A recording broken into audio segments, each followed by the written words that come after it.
अस्सलाम वालेकुम। मां आहियां उहा जो आवाज़ सोशल मीडिया न्यूज़ में ख़ुशि आमदीद ऐं नाज़रीन सां हिकु ख़बर शेयर कंदो हलां।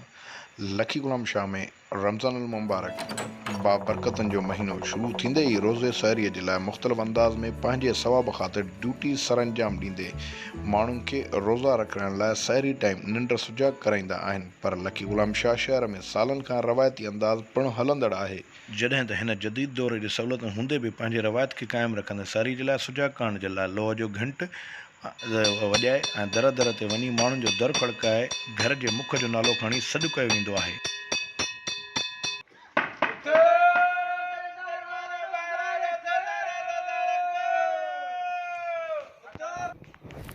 दुरूद उन पर सलाम उन पर यही कहना खुदा का है, खुदा के बाद जो है मर्तबा सल्ले अला का है। जीअं माण्हू रोज़े जी तयारी करे रोज़ो रखनि ऐं माण्हुनि खे उथारण जे लाइ मस्जिदुनि में ऐलान पिणु कया वेंदा आहिनि।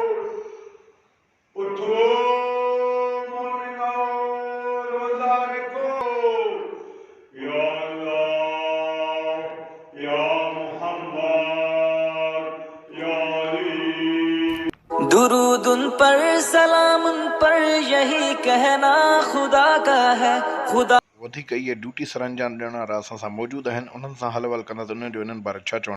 रहीम जीअं असां हर साल जीअं हिन साल बि असां पंहिंजी अल्हम्दुलिल्लाह सरअंजाम ड्यूटी ॾियूं था। हूअं त इंसानु ॾींहं में पंहिंजा केतिरा ई कम करे थो, मगर राति जे टाइम ते असां बेल खणी करे हिकु दर ते माना लठ हणंदा आहियूं।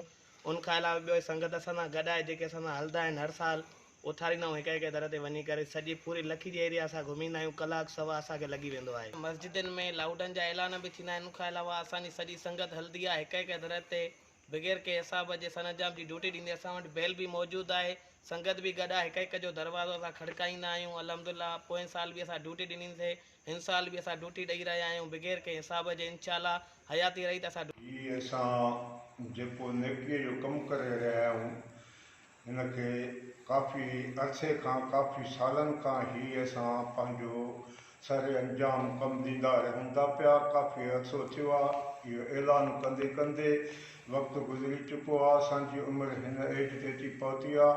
अलाह असांजी तौफ़ीक़ अता फ़रमाईंदो, आईंदा बि जेसिताईं की हयाती आहे त इहे सर अंजाम कमु ॾींदा रहंदासीं।